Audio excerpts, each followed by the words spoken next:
Ongietorri Iruñera ziklo bat da, Laba elkarteak eta Lantxotegi elkarteak sortu duena. Euskara jartzen dugu erdian eta abiatzen ginen galdera batetik. Nola Euskaldunak gerturatu etorri berrietara eta nola etorri berriak gerturatu Euskarara. Orduan hori, elkarteratze bat izanen da, non Euskara erdian jarriko dugun. Hori da, askotan esaten dugu, edo nolabait beste instituzioetan, Euskara ikusita dago oztopo bezala, ez? Hemen nahi dugu pixkat abiatu kontrakotik, ez? Nolabait Euskara izan daiteke tresna bat elkarrengana hurbiltzeko, ez?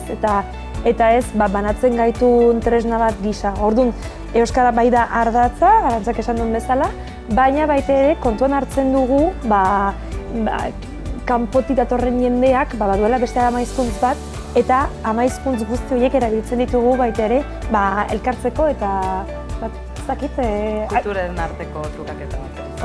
Hori da. Poner el euskera en el centro hace que sea una herramienta de unión y de inclusión muy potente porque hace que esas personas recién llegadas a la ciudad puedan acceder a ciertos espacios, ¿no? Y ganar confianza en esta nueva apuesta. Y luego la ciudad también se siente acogida al sentir el interés de estas nuevas personas ante la cultura, ¿no? Y el querer acercarse más a ello.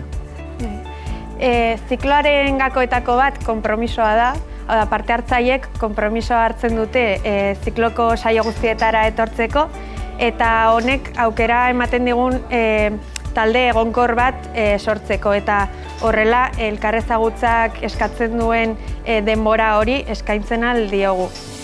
Modu honetan bilatzen duguna da harreman sendo batzuk sortzea eta hauek denboran luzatu ahal izatea. Eso es. Como dice la compañera, se da mucha importancia a la creación de grupo, pues porque se trabaja de una manera muy horizontal y desde la confianza, y eso hace que las participantes pues tengan el cuerpo más relajado, ¿no? Y tengan una disposición ante el aprendizaje muchísimo mayor. Hori da, eta saioak interaktiboak izan daitezen saiatzen gara, dinamikaz betetzen ditugu, eta modu honetan eta saioak, saioetako gaiak guk proposatu eta guk bideratu, saiatzen gara parte hartzaileak izan daitezen benetan protagonistak. Eta gainera zikloa aurretik diseinatu arren, taldea ezagutzen goazen heinean, haien proposamen, haien interes edo haien kezken arabera moldatzen ditugu, eta horrela esan dezakegu zikloa azken finean taldeak berak osatzen edo sortzen duela.